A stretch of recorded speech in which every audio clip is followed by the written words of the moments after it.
Ladies and gentlemen, boys and girls, I want to put on a hat that rattles and make noises for you guys.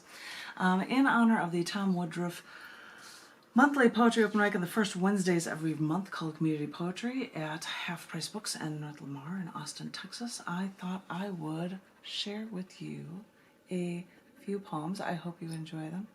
I don't know, we'll see how it goes, but I thought I would read to you a couple of poems about animals and viruses from the Down in the Dirt, May to August 2021 issue collection book that is titled Lockdown's Over. How entirely appropriate, because as it's getting toward the end, a girl can only hope, of corona stuff. If everybody's vaccinated, you might not have to be worrying as much about variants that are going on right now, and as we're all staying safe, we should be okay. From one poet to the next, and from one poet to another human being. I hope everyone's doing well and we can get through this. But I thought I'd share with you these poems. I hope you appreciate them. This first one is titled Viruses, Entirely Human After All. This is a short one.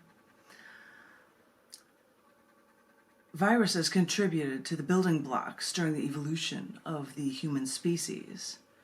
So now our bodies, partially built by viruses, now fight viruses that don't like the viruses we choose to include in our genetic DNA.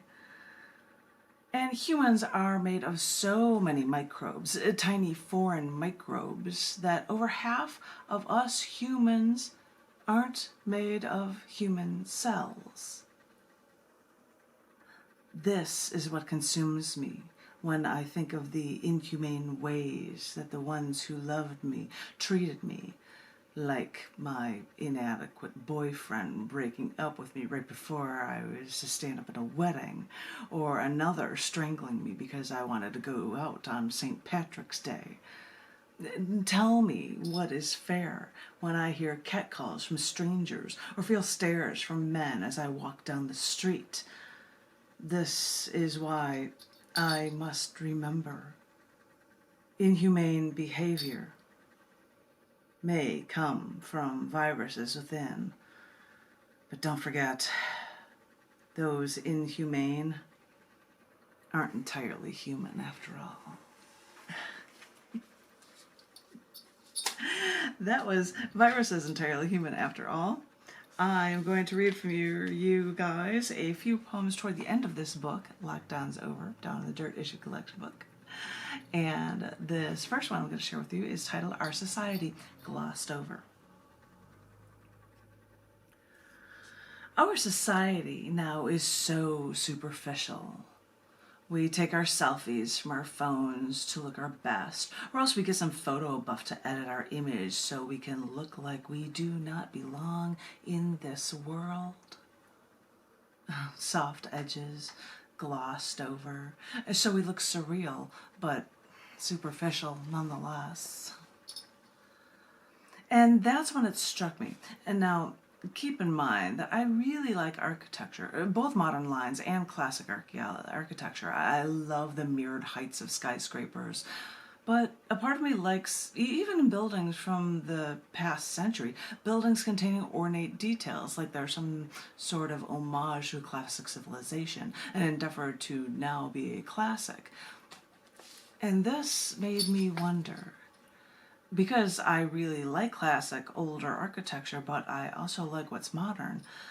Am I just trying to slap something I thought was once beautiful over something that now could be beautiful if the architects understood the beauty in what they built? I wonder if this architecture I love is often just someone slapping a classic facade over it and thinking that it is art.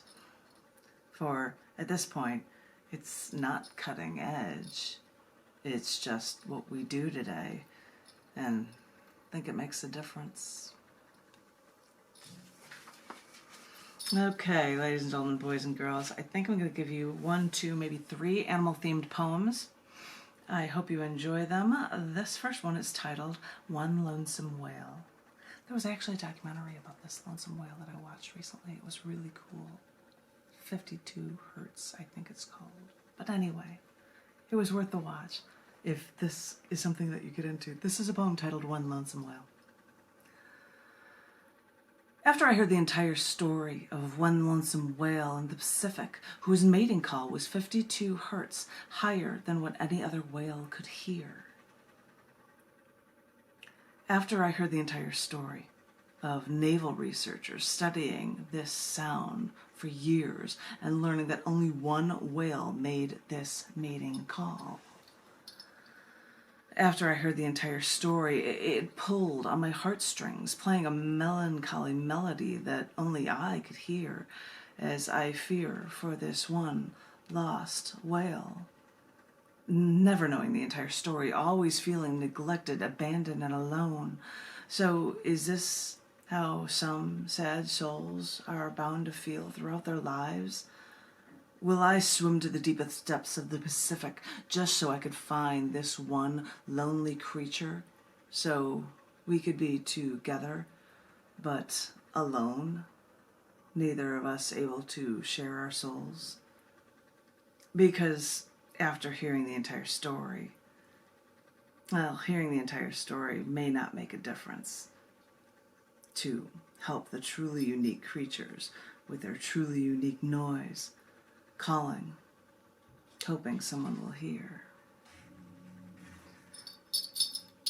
I agree. I totally agree. I can bounce my head around and agree with you in Christmas style. I have no idea what this hat is. It's my Scrooge hat or something. I love it. But anyway, I'm going to stop rattling my head while I'm reading these crazy poems. The next one for you guys is going to be my second animal-themed poem. It's called Espanola Lore.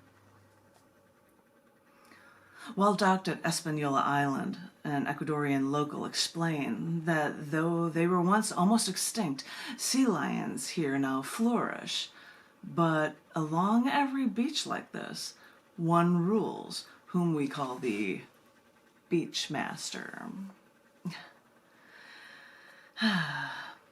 What a fun little tidbit, I thought. And then I took time for a swim. But 20 yards out, hip deep in the Pacific, I looked to the beach and saw one sea lion testing the domain of the beach master until the beach master charged at the whale, who fled into the ocean straight to me. But unlike an ocean current, no wave of pain washed over me. I knew they weren't after me, so all I could do was stay perfectly still, stare as they approached. Then they rushed closer. I didn't budge as the fleeing sea lion brushed along my left and the pursuant beach master brushed along my right. After a moment, I turned to see the one sea lion chasing the other into the ocean until I could see them no more. Beachgoers were worried about me in the large beast's path, but I knew I was okay. I learned early not to infringe on others' lives or cultures, and this way we can all learn, love, and flourish together. Okay, ladies and gentlemen, boys and girls, I've got one that's a bit more of a message. This is my message poem about my animal themes. And the last two poems I'm going to read in this reading for you guys. This one is titled Until I Choose Life. I wiped the saliva all over the inside of my scuba mask so it wouldn't fog when underwater. For with only a snorkel, I eventually had to hold my breath and swim past the people before I started counting the number of white-tipped sharks sleeping in a perfect row along the bottom of the Pacific. 1, 2, 3, 8, 9, 10, 28, 29, 30. I decided then to stop counting as my swim mates feared my swimming with so many sharks. But this reminded me of my feet in the water at the Paradise Island. This is before it got all commercialized and became a commercialized tourist trap, where baby sharks and a baby barracuda swarmed my feet.